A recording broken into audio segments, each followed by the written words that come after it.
one reason that I'm passionate about sharing what I know is not only because, well, I used to be a food inspector for the USDA. I was at a Tyson plant. After that, I went and managed a farrowing department for Smithfield Foods. So I was on the hog farm.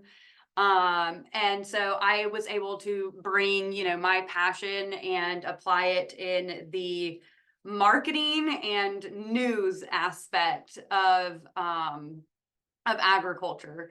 I currently work at CBS 17 and I live and breathe digital marketing every day, from talking with new businesses to building strategies, implementing those strategies, looking at monthly reporting and optimizing.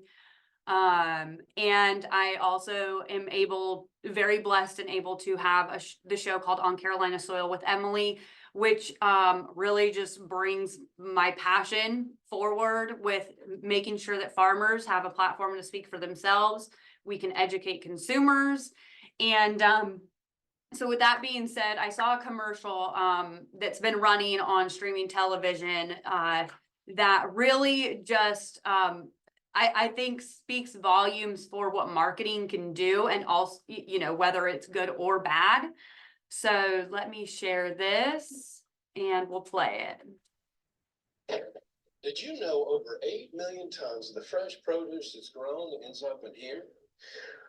Ooh, that really stinks. At Birdseye, we pick our vegetables at their peak of ripeness. And then we use our awesome Stay Fresh flash freezing process to freeze time. So you get all the taste and nutrients of fresh with no waste of money tossing produce that's gone bad. And that puts a lid on that. Farmer to freezer. Birdseye. So, those are the type of marketing commercials that really upset me and make me super excited to share with you guys anything that I know that can help actually educate consumers and not just say, hey, if you're going to go buy fresh produce, terrible idea, it's just going to go in the trash. I've definitely sat on my couch a few times thinking, I'm just gonna call Birdseye. I'm gonna find out who their marketing person is. But like, no, I better not do that. Whoops. Okay. So now that I'm gonna exit out of that, I'll get out of my, my little spiel on that for the day. But let's talk about social media. I know that as somebody that helps people with their marketing, from the actual paid marketing side to me putting together social content to go on Carolina Soil page, it is not an easy task. It is difficult and it takes time. And sometimes you just feel like you've ran out of ideas. But there's always those basics that you can go back to and best practices, just, to keep you going, even when you feel like you ran out of the juice, the content, the time, the energy. The first thing I always like to start off with when we're talking about any sort of marketing is just looking at the consumer journey. And it doesn't matter whether it's paid or just organic marketing. When you start looking at, those leads, so those people that maybe you haven't reached yet, and maybe those are the people that you've just reached by somebody else sharing your guys' post. Those are the people that don't know about you, might want to know about you. So it's always good to have that in mind, to be reaching outside of your current followers, right? So that can that can push you towards maybe content where you do have other people sharing your content that you're posting on social media. Then we get down into the prospects or the consideration part of the funnel, and that's where we're looking at those people that are already following you, and maybe they're interested in coming to the farmers market, but they haven't come yet, but they are following you. They have expressed some interest. So what kind of content can you promote those people that haven't come to the farmers market yet, but you want to come to the farmers market? And then, of course, bottom of the funnel, those customers. looking at those people that you know are coming, what can you post content wise to make them come back next week. So really just looking at those conversions and those that retention rate, right? How are we going to keep people coming back as well if they aren't already? And with all of that being said, all of those different parts of the funnel do require a little bit of different content, right? There's not a one size fits all strategy, but what we are going to do is just look at some basics on things that can get you guys thinking more about what that might entail and look like for you for social content. So what I also wanted to share is just a little bit on statistics and what we're looking at right now in regards to social media consumption. And so obviously, as we saw, the pandemic definitely spiked, that video consumption and just that overall social media consumption. But it has continued to grow year over year. And we're now looking at social users spending an average of 42 minutes per day on social media. And not only that, but TikTok has been a major driver of growth. Users are spending nearly 48 minutes a day just consuming videos on TikTok. And so we always do, especially in the marketing sector, really love to push the video aspect of marketing because people can put their eyes on it so they can hear it, they can see it. They have that way to connect to the content in more than just one way.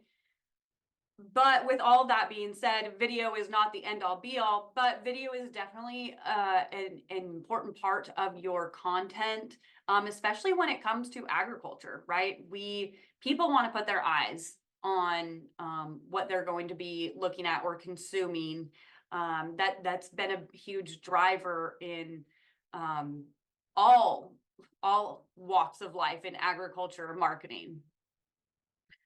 So let's move on from statistics. Just to let's look at organic social media. It's tricky, right? There's a lot of things that come into play. I know for me, even there have been times where I have posted something for On Carolina Soil, and then 24 hours later, I literally have no likes. I have no comments. And then you realize that other people can't even see what you've posted. So there's always just that sense of like having to go double check, make sure that your content is being seen. So with that being said, let's talk about a few things that we can just focus on that really all tie in together. So one is consistency. Trying to post 3 times a week. I would say at minimum 3 times a week is a great goal to have. And when we're looking at that, posting that 3 times a week, that Facebook and Instagram specifically have really allowed us to use that Meta Business Suite, and they've allowed us to start planning in advance those posts. So that is really helpful from a time management standpoint. We can sit down once a week, put an hour of time in, and put all those posts that are scheduled to go out throughout the week. So consistency on posting also makes it a little bit more consistent in your own schedule for posting content. And then, so we have our consistency, but then we'll move into engagement, right? That's kind of where it also gets tricky again, trying to keep up with maybe people commenting and you wanting to reply. But it is unfortunately a necessary proponent in our social media because that consistency and that engagement actually help build that algorithm and help push your content out a little bit more. I don't have the secret sauce for Facebook or Instagram algorithms because I'm sure that they're changing them every day just to make everybody crazy. But there are a few things that I have learned over the years with posting, and that is being consistent And then people being consistent, we're posting at optimal times for people to engage in your content. And then you maybe just engaging a little bit back with those people are really going to help optimize that algorithm so that you are utilizing your time in your content as efficient as possible.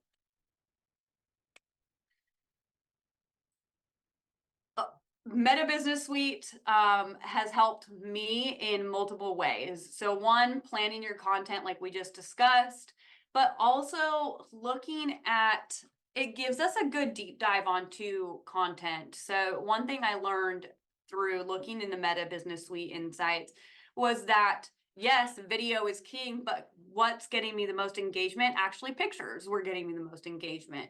And so that helped me tailor and optimize my strategy on social just enough to say, hey, I'm going to make sure that I post, one picture a week or, whatever it was so that I can drive more engagement.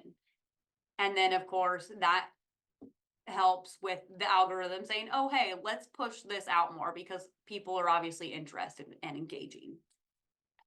So it's definitely helped with the content, and that might be a little bit different for each of you guys. And also, I know that right now I'm focusing on Facebook and Instagram because those are definitely the most prominent social media platforms for content and not just video. TikTok definitely drives that video, but TikTok also does have some nice features as well in its insights tab that can help you look at what content is working better for you and driving higher engagements. The other thing that insights can do for you is give you an idea of who your followers are. So the best example I can give you is being that I am producing and hosting On Carolina Soil with Emily, and we are trying to educate consumers, but looking at the generations of consumers, right? Most of our older generations are most likely, they're not as likely to have their opinion changed. But I know that working with a lot of agriculture businesses and farms and organizations, that a big push has been on getting your content out there to the younger demographics. So I was actually able to see that Facebook, I definitely skew higher with an older demographic. TikTok, I was actually able to see that I have probably a little bit more middle range of demographic. And then TikTok is where I have that younger demographic. So that also, those insights allow us to tailor our messaging a little bit, even if it's not the video or the picture, but maybe it's just a little bit of the message based off of who you're trying to drive into your farmer's market. And I'm sure that's also based off of each individual's geography as well.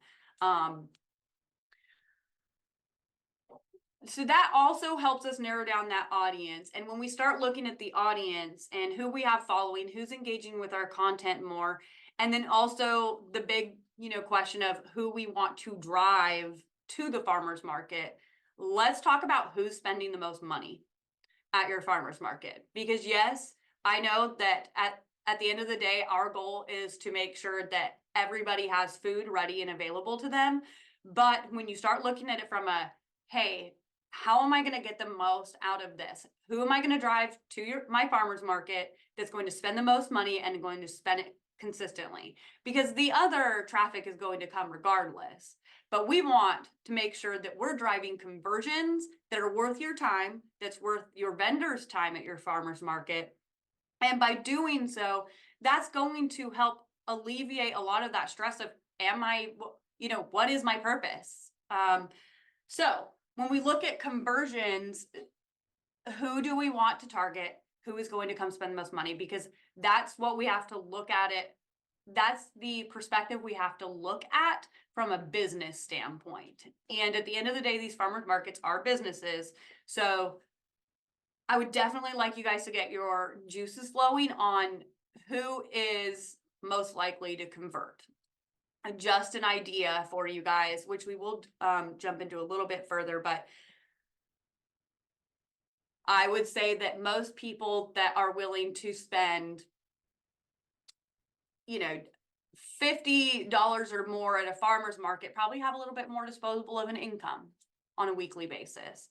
So looking at people that have higher household incomes, I do believe is a great way to start getting your juices flowing. Also, who's making the decisions? Yes, we might see men and women both walking into the farmer's market and purchasing, but who is really making those decisions for those groceries, or also who has that time? It might be those stay-at-home moms that have that time to come to the farmer's market, right?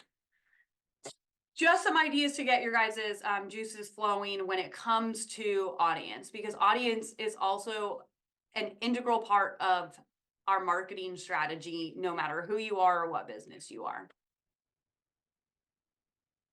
All right, moving on next to paid social media.